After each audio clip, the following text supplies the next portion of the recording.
Assalomu alaykum.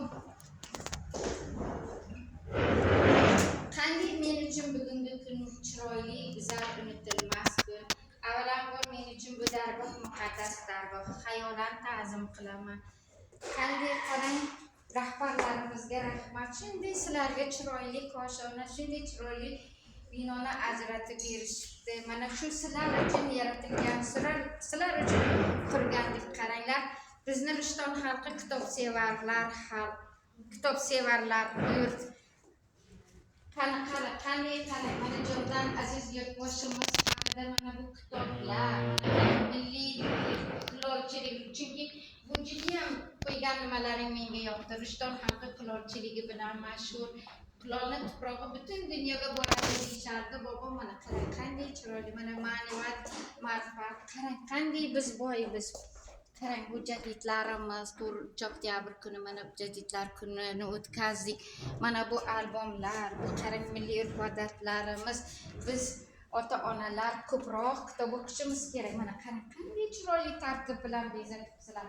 Mana qaranglar, biz bujonlar, ota-onalar ko'proq kitob o'qishimiz kerak. Ko'proq boshqa narsalar bilan ishlarimizni, xayolimizni band qilmasdan biz avvalambor bolalarni tarbiyalashdan oldin o'zimizni tarbiyalashimiz kerak, kitob o'qishimiz kerak. Qarang, men kitoblarni shunaqa chiroyli teribsizlarki, bu kitobxonadan meni ketgim kelmayapti. Qarang, Alisher Navoiy, mana barcha adablarimizni biz bolalarga o'rgatmasak, ular qayerdan biladi? Bu kitoblar bizni avlodimiz davomchisi. Qarang, bu kitoblarni hamma asarlari bor. Bizni yurtimiz adabiyotni, san'atni sevadigan yurt. Hozir Erkin Vohidovni bir satrlari esimga tushdi. Qalamkashlarimiz, adiblarimizni eslab yozgan satrlari. Ellar esishdan to'xtang, Sernavo bilbillar sayramang bir oz, Karbalo dashtini yayov kezib, tin olmoqda huzurli ustoz.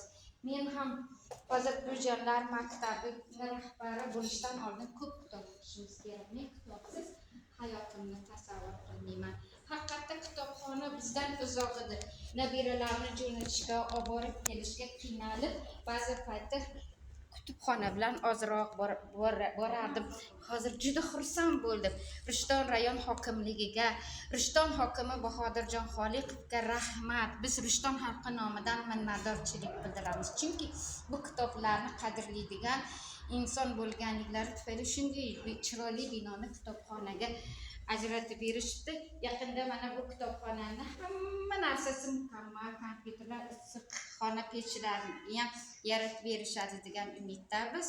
Ularni qadrlaymiz. Hammasi uchun rahmat. Mana hozir kitobxonaga kirib kelyapman.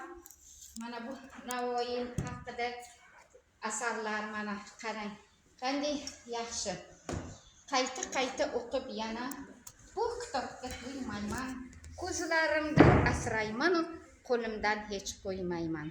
Bunda dono bobomlarni bolaligi yozilgan, qo'rqmasligi, shodligi, donoligi yozilgan. O'qish ishda namuna-yu chaqqon ilg'or ekanlar. Yordam so'rab qolsa birov, doim tayyor ekanlar. Biz yurtimiz gullashi, yashnashi uchun ko'proq kitob o'qishimiz kerak.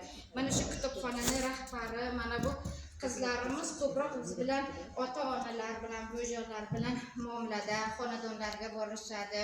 Ko'chma bibliotekalar bor. Mana Qo'shqayronga ham kitobxona yaqinda tashkil qilishdi. Bir necha mahallalar borib kitob olishyapti.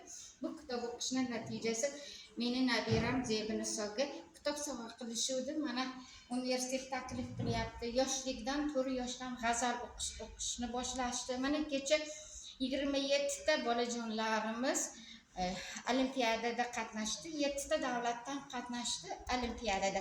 5-sinf 11-maktab o'quvchisi Zebiniso Somedinova 1-o'rin medallar bilan kelishdi. Bu nimadan iborat? Bu ne sababi? Mana shu kitobxonaga olib kelishlarimz. Bujonlar, ota-onalar, sizlardan iltimos, sizlar uchun, ota-onalar uchun, biz qaynonalar uchun har xil darsliklar bor. Qaynona qanday bo'lish kerak, kelin qanday bo'lish kerak. Chunki yaqin kunlarda mana bu yurtboshimiz shu ajralishni oldini olish, yarashtirish to'g'risida ko'proq masalalar qo'yilgan. Hamma kerakli hayot uchun, qizlarimizni tarbiyalash uchun pazandachilik, chiqish, bitish, o'qish, hamma narsa mujassam. Sizlarni hammalaringni mana shu kutubxonaga taklif qilaman. Shu fursatdan foydalanib Rishton rayon nuroniylar rahbari Tursunxo'ja ustozga, Maorif bo'limiga, hokimligimizga shunday kutubxonani tashkil qilib ishlab qolganliklari uchun biz buvijonlar, biz ota-onalar Rishton xalqi nomidan, Rishton xalqini buvijonlari nomidan minnatdorchilik bildiraman. Kelinglar, mana kutubxonamiz sizlar uchun ochiq, har doim qizlarimiz, go'zal qizlarimiz xizmatda.